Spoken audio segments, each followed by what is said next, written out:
মিঠিকে রাগানোর জন্য সোহিনী বারবার করে কমলিনীকে বাজে কথা বলে আর বলে, ভাগ্যিস আমি এক স্বামী নিয়েই থেকেছি।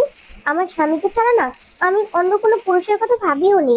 আমার স্বামী যখন আমাদেরকে ছেড়ে এখানে চলে এসেছিল না, তখনও কিন্তু আমার স্বামীকে খুঁজতে খুঁজতে আমরা এখানেই চলে এসেছি। আমি কিন্তু অন্য কোনো পুরুষের কাছে চলে যাইনি। তখনই মিঠি বলে, চুপ করবে তোমরা, চুপ করবে। আমাকে প্লিজ একটু শান্তি দাও। আমি কি তোমাদের জন্য বাঁচতেও পারবো না? আমাকে প্লিজ একটু বাঁচতে দাও। তখন এই বলে চিৎকার শুরু করে দেয় মিঠি।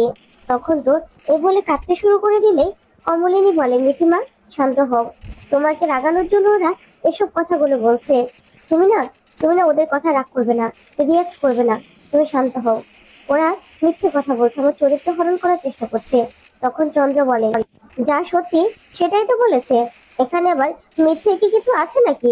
তখন বর্ষা বলে, আচ্ছা তুমি এখানে আসো কেন মিঠি, বলো তো?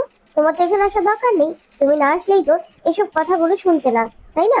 শুধু শুধু এখানে এসে ঝামেলা সৃষ্টি করো। তখন কমলিনী প্রচন্ড রেগে যায় আর রেগে গিয়ে বলে, আমি তো কোনোদিনও কাউকে অভিশাপ দিইনি, আজকে তোমাদেরকে আমি অভিশাপ দিচ্ছি। একদিন দেখবে তোমাদেরকে আমার কাছে এসে আমার পা ধরে ক্ষমা চাইতে হবে, ক্ষমা চাইতে হবে। ঠিক তখনই কমলিনীর ফোনে ফোন আসে। তখন কমলিনী গিয়ে ফোনটা রিসিভ করলে নতুন বলে, আচ্ছা এত হাঁপাচ্ছ কেন, কি হয়েছে? তখন কমলিনী বলে, বলো কি বলার জন্য ফোন করেছো সেটা বলো। তখন নতুন বলে, কিছু কি হয়েছে বাড়িতে? না, এখন তো আমি বাড়িতে যেতেও পারছি না। আসলে ফ্লুটের ব্যাপারটা নিয়ে এতই ডিস্টার্ব যে আমরা ভুলেই গেছি। কালকে তো ওই অ্যাওয়ার্ড ফাংশনটা আছে, সেখানে কিন্তু যেতে হবে, বুঝতে পেরেছো? তখন কমলিনী বলে, সেটা মনে হচ্ছে আমার দ্বারা আর হবে না। তখন নতুন বলে, দেখো কমলিনী, ঝামেলা লেগেই থাকবে, তার জন্য জীবন কি আর থেমে থাকবে? তোমার এত বড় একটা সাফল্য, সেটা তো আর তুমি এমনি এমনি পাওনি, তোমার ট্যালেন্টের জন্য পেয়েছো। সেটা তুমি কেন কেন নেবে না বলো তো? কেন তুমি সেটা বাদ দিয়ে দেবে বলো তো? তুমি না কুর্চিকে বলবে, মিঠিকেও বলবে, বাবিলকেও বলবে, আর মিঠিলকেও বলবে, সবাইকে যেতে বলবে, বুঝতে পেরেছো? তোমার সঙ্গে ওরা তোমার সাফল্য দেখলে ভালো লাগবে ওদের। তখন কমলিনী বলে, ঠিক আছে আমি দেখছি। এই বলে কমলিনী ফোনটা রাখলেই ভিতরে গেলে সোহিনী বলে, কে ফোন করেছিল গো? তখন কমলিনী বলে, তুমি তো ভারী অভদ্র একটা মেয়ে। কে ফোন করেছে আমাকে, সে কৈফিয়ত কি আমি তোমার কাছে দেবো? হ্যাঁ, তুমি কৈফিয়ত চাকে যে তুমি আমার কাছে কৈফিয়ত চাইছো? তখন সোহিনী বলে, না, তোমার বয়ফ্রেন্ড ছাড়া আর কেই বা ফোন করবে, সেই জন্য জিজ্ঞাসা করলাম। তখনই বর্ষা বলে, হ্যাঁ, অন্য কেউ ফোন করলে তো তুমি বলেই দিতে, তাই না? আমরা মনে হয় গেস করতে পারছি যে কে ফোন করেছে, তাই তো তুমি বলতে রাজি হচ্ছ না। তখনই সোহিনী বলে, মেয়ের এই অবস্থা, তার মধ্যেও বয়ফ্রেন্ডের সঙ্গে কথা বলতে হয়, ছি ছি ছি ছি। আর কি সত্যি সাথে সেজে থাকতো, থাকো তুমি। তখন এই কথা শুনে অবাক হয় কমলিনী, কিছুই বলে না। তারপরে ঠাম্মি বলে, আচ্ছা কে ফোন করেছে? তখন কমলিনী বলে, কেন দাদি, আপনার দরকার কি? আপনাদের কাছে বলতে তো আমি বাধ্য নই। তখন ঠাম্মি বলে, কেন? কে ফোন করেছে অন্য কেউ ফোন করলে তো ঠিকই বলে দিতে, আর এখন নিশ্চয়ই নতুন ফোন করেছে, তার জন্যই বলছো না, তাই না? তখন এই কথাতে কমলিনী বলে, আপনাদের রূপ চিনতে না আরো বাকি আছে। তখন ঠাম্মি বলে, হ্যাঁ, আমাকে তো বোকা বানিয়ে এত কাল ধরে একজনের সাথে সম্পর্ক করে গেছো, এখন মেয়ের এই অবস্থা, তার মধ্যেও এসব করতে হয় নাকি? দেখ মিঠি, দেখ তোর মা কি করে বেড়ায়। আমার ছেলে যদি চলেও গিয়ে থাকে না, এক মহিলাকে নিয়ে সংসার করছে, আর তোর মা আড়ালে আড়ালে কি করছে দেখ। তখন কুচ্ছি বলে, মা তোমার কি পাপের ভয় নেই না? তোমার তো সবকাল গিয়ে একদম শেষ কালে গিয়ে থেকেছো, কদিন পরেই তোমাকে চোখ বন্ধ করতে হবে, তারপরেও মনের মধ্যে কোনো ভয় নেই না? এসব কথাগুলো তুমি বৌদিভার সম্পর্কে বলছো? যে মানুষটা তোমাকে এত কাল বাঁচিয়ে রাখলো, সেই মানুষটার কথা তুমি বলছো এগুলো, তাই তো? তুমি নতুনদার সম্পর্কে এসব কথাগুলো বলছো? লজ্জা করছে না? না, লজ্জা করছে না? আসলে চোখ বন্ধ করে ওপারে গিয়ে কি জবাব দেবে বলো তো? কোনো জবাব আছে তোমার কাছে? তুমি তো বয়স হয়েছে, তোমার তো অন্তত বিচার বুদ্ধি করে কথা বলা দরকার ছিল। তখন ঠাম্মি বলে, আবার বিচার বুদ্ধি করে কি কথা বলবো? হ্যাঁ, মনে হয় যেন মরে গেলেই ভালো হতো। নতুন আর কমলিনী যেই আমার চোখের সামনে আমাকে ঠকিয়ে যা কাণ্ড করেছে, তার থেকে আমি মরে গেলেও ভালো হতো। আমি তো বোকা ছিলাম, আমাকে আবল তাবল বুঝিয়েছে, আর বুঝিয়ে বুঝিয়ে নিজেদের স্বার্থগুলো উদ্ধার করেছে। এখন এখন বুঝতে পারছি যে কতটা ভুল করেছি আমি। তখন কমলিনী বলে, আচ্ছা আপনাদের কথা শুনে না মনে হয় কি জানেন, যে আমি সতী সাবিত্রী থেকেই না খুব বড় ভুল করে ফেলেছি। কারণ আমি যদি সতী থাকতাম তাও আপনাদের সমস্যা, আর যদি সতী নাও থাকতাম, যদি ওই কাণ্ডগুলো করতাম না, তাতেও কিন্তু আপনারা একই কথা বলতেন। কিন্তু সতীত্ব কিন্তু নিজের জন্য ধরে রেখেছি, আপনাদের জন্য না। কারণ নিজের কাছেও তো নিজেকে জবাব দিতে হয়, তার জন্যই। তখনই মিঠি বলে, কে ফোন করেছে মা? তখন কমলিনী বলে, ফোন করেছে তোমার নতুন কাকু। কালকে যেই অ্যাওয়ার্ড ফাংশনটা আছে সেটার কথা বলার জন্য ফোন করেছে। তখনই মিঠি রেগে দাঁড়িয়ে পড়ে। তখন কমলিনী বলে, মিঠি মা, কি হয়েছে? তখন মিঠি বলে, আসলে কি জানো, আমি এখানে এসেই ভুল করেছি। তোমাদের সবার সবার মতো কিছু না কিছু সমস্যা আছে, সেই সমস্যার মধ্যে না আমি পড়তে চাই না, যে যার মতো থাকো। তখন এই বলে সেখান থেকে মিঠি চলে যায়। তখনই ঠাম্মি বলে, চাদুরে, তোকে আর কষ্ট করে কিছু বলতে হবে না। কমলিনীকে যা সাহেস্তা করার, যা শাসন করার, ওর মেয়ে এখন থেকে করবে। তখন কুর্চি এই কথাগুলো শুনে প্রচন্ড রেগে যায়, বলে, মা, আমার আর লজ্জা করে, তোমাকে মা বলতে লজ্জা করে। আর কত নিচে নামবে বলো তো, আর কত ছোট করবে আমাকে। তুমি যে মানুষটা সম্পর্কে এসব কথাগুলো বলছো না, আর যাদের জন্য করছো তারাই না একদিন বাস দেবে, তারপরে ঠিক বুঝতে পারবে। এই বলে চিৎকার করে সেখান থেকে চলে যায় কুর্চি। ওইদিকে মিঠি মন খারাপ করে বসে আছে। তখনই মিঠির সেখানে আসে। তখন মিঠি এসে বলে, কি রে মিঠি, তুই যে ডক্টর দেখালি, কি কি ওষুধ দিয়েছে দেখি তো, প্রেসক্রিপশন দিয়েছে কি? তখনই কমলিনী বলে, একটা মিঠির খেতে গিয়েছিল, ওরা নানান জনে নানান কথা বলেছে। সেই থেকে মিঠি একদম মন খারাপ করে চুপ করে বসে আছে, কারোর সঙ্গে কোনো কথা বলছে না। তখন কুচ্ছি বলে, আচ্ছা মিঠি, ওদের কথা গায়ে মাখতে হয়? ওরা তো সবসময় এরকম, তুই তো জানিস, তাহলে ওদের কথা কেন গায়ে মাখছিস? তখন এই কথাগুলো শুনে অবাক হয় মিঠি। তখন কুচ্ছি বলে, দেখ, আমরা কি করব, আমাদের তো কিছু করার নেই, ওদের মুখ আছে, ওরা বলবে। কিন্তু তুই না সেগুলো মনে নিস না রে মা। ওরা তো চায় যে তুই তোর মাকে ভুল বুঝিস, কিন্তু তোর মা তো ওরকম মানুষ নয়। তাহলে কেন তুই মন খারাপ করছিস বলতো? তারপরে মিঠিল বলে, জানো তো কাকিমা, আসলে এই বাড়িতে না এখন আসাটাই একটা কেমন যেন হয়ে গেছে। না হলে আসার সময় নিচে কতগুলো কথা শুনতে হয়, তারপরে উপরে আসতে হয়। কি করবো বলো তো? তখন মিঠি বলে, মিঠিল দি, তোমাকে একটা কথা বলি, তুমি না বিয়ে করে এই বাড়িতে এসো না। এই বাড়িতে মানুষ থাকার যোগ্য না। এই বাড়িটা না একদম অসহ্য হয়ে গেছে, সারাক্ষণ চিৎকার চেঁচামেচি, কথাগুলো সহ্য হয় না। আর সবাই না সবার মতো করে।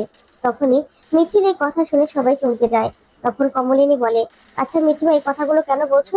তখনই মিঠি বলে, হ্যাঁ, প্রতিটা মানুষেরই না তাদের নিজস্ব কিছু সমস্যা আছে, যে সমস্যাগুলো নিয়ে এত এত কাণ্ড হচ্ছে, সেগুলো আমার ভালো লাগছে না। তখন কুচি বলে, মিঠি, এই কথাগুলো তুই বলছিস? দেখ, কদিন আগে কিন্তু তুই অন্য কথা বলেছিলি, তোর মনে আছে তো? তখন মিঠি বলে, হ্যাঁ মনে আছে তো, সেটা করলেই না ভালো হতো। হ্যাঁ, নতুন কাকু আর মা যদি একসঙ্গে থাকতে চায় তাহলে থাকুক না, আমি তো বারণ করছি না। তাহলে অন্তত এই খারাপ কথাগুলো শুনতে হবে না। এখন তো ঘরের বাইরে খারাপ কথা শুনতে হচ্ছে, ঘরের ভিতরে খারাপ কথা শুনতে হচ্ছে। সারা দিন মাকে নিয়ে আর নতুন কাকুকে নিয়ে সবাই খারাপ কথা বলছে, সেগুলো না আমার আর সহ্য হচ্ছে না, সহ্য হচ্ছে না আমার। তার থেকে তারা যদি একসঙ্গে থাকতে চায়, একসঙ্গে থাকতো, সেটাই তো ভালো হতো। সেটা নিয়ে তো কারো কোনো কথা বলার কোনো জায়গা থাকতো না। তখন কুচি বলে, দেখ মিঠিমা, তুই এখন কিন্তু তোর মাকে অপমান করছিস, সেটা কিন্তু ভাল লাগবে না তোর মায়ের। তখন মিঠিল বলে, আচ্ছা মিঠি, আমি যতদূর জানি, কাকিমা আর নতুন কাকুর যে সম্পর্কটা, সেটা একটা পবিত্র সম্পর্ক। আসলে সেই সম্পর্কের না কোনো মাপকাঠি হয় না। তাই এটা নিয়ে আমরা না বললেই হলো। কারণ আমি তো জানি যে পবিত্র সম্পর্কটা সব সময় পবিত্র হয়ে থাকবে। এটার একটা আলাদা মাধুর্য রয়েছে, যেটা মাধুর্য না সবাই বুঝতে পারে না। আর আমি তোকে বলছি, কাকিমা আর নতুন কাকু যদি একসঙ্গে থাকতে চায়, পার্সোনালি আমার কোনো সমস্যা নেই, কিন্তু তাদের ব্যাপারটা না তাদের উপরে ছেড়ে দেওয়া দরকার। তারপরে করছে বলে, দেখ মিঠিমা, তোর মা যদি তোর নতুন কাকুর সঙ্গে থাকতেই চাইতো, তাহলে তো তোরা যখন ছোট ছোট ছিলি, তোর বাবা যখন চলে গিয়েছিল, তখনই তো থাকতে পারতো। আর এখনো যদি থাকতে চায়, তাহলেও তো আমাদের কোনো সমস্যা নেই মা। কিন্তু তুই না এগুলো নিয়ে মন খারাপ করিস না। তখন কমলিনী বলে, না দিদি ভাই, আমার মনের মধ্যে এরকম কোনো কোনো আকাঙ্ক্ষা বা বাসনা বা এরকম কোনো অনুভূতি কখনো সৃষ্টি হয়নি। নতুন ঠাকুরপো আমাদের পাশে এসে দাঁড়িয়েছিল, এই মানুষটা এত ত্যাগ করেছিল আমাদের জন্য, আর এত সময় আমাদের পাশে থেকেছে, যা দেখতে দেখতে আসলে তার জন্য এত বছরে আমার একটা অনুভূতি সৃষ্টি হয়েছে, তার প্রতি ভালো লাগা সৃষ্টি হয়েছে, তার প্রতি একটা ভালোবাসা সৃষ্টি হয়েছে। কিন্তু সেটা না কোনো চাওয়া পাওয়া নেই, তার মধ্যে কোনো চাওয়া পাওয়া ছিল না মা। হ্যাঁ সত্যি, এটা কথা সত্যি যে আমি তো নতুন কাউকে ভালোবেসে ফেলেছি, কিন্তু সেই অনুভূতিটা কারোর জন্য কিন্তু আমি মেরে ফেলতে পারবো না, মুছে ফেলতে পারবো না, অস্বীকারও করতে পারবো না। সেটা যে যাই বলুক না কেন, আমার ভিতর থেকে এই অনুভূতিটা কখনো মরে যাবে না, কখনো না। তখন তো এই কথাতেই কুচ্চি বলে, জানো তো, ওরা না নানানজন নানান কথা বলে মিঠির মনটা বিষিয়ে দেওয়ার জন্য। তখন মিঠিল বলে, আচ্ছা মিঠি, তুই তো এরকম ছিলিস না। আর তাছাড়া যা ঘটেছে তার মধ্যে তো আমাদের কোনো হাত নেই। তাই এগুলো নিয়ে না তুমি ভেবো না, সব কিছু দেখবে ঠিক হয়ে গেছে। এখন তো তোমার মনটা খারাপ, কিন্তু তোমার মনটা যখন ঠিক হয়ে যাবে না, তখন তুমি ঠিক বুঝতে পারবে, ঠিক তুমি বুঝতে পারবে যে কাকিমা কি। আর কাকিমাকে না আমি খুব শ্রদ্ধা করি। আর জানিস তো, কাবিলের সঙ্গে যদি আমার সম্পর্ক থাকতো শুধুমাত্র, তাহলে হয়তোবা এবারে তুমি বউ হয়ে আসতে পারতাম না। কিন্তু কাকিমাকে যে পরিমাণে আমি ভালোবাসি, কাকিমার সঙ্গে আমার যেরকম সম্পর্ক, কাকিমাকে আমি যেরকম শ্রদ্ধা করি, তাতে আমি এ বাড়িতে বউ হয়ে আসতে না আমার কোনো সমস্যা নেই। বুঝতে পেরেছো? তখন এই কথাগুলো শুনে অবাক হয় মিঠি, আর কুর্চিও খুব ভালো লাগে করছে। তখনই মিঠিল বলে, হ্যাঁ, কাকিমাকে আমি খুব শ্রদ্ধা করি, আর কাকিমাকে আমি খুব ভালোবাসি। এবাড়ির বাকি মানুষগুলো নানান রকম নানান বাজে কথা বলতে থাকে, কিন্তু তাতে না আমার কিছু যায় আসে না। বিশ্বাস করো, আমার কিচ্ছু যায় আসে না।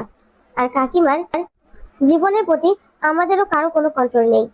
বুঝতে পেরেছিস মিঠি?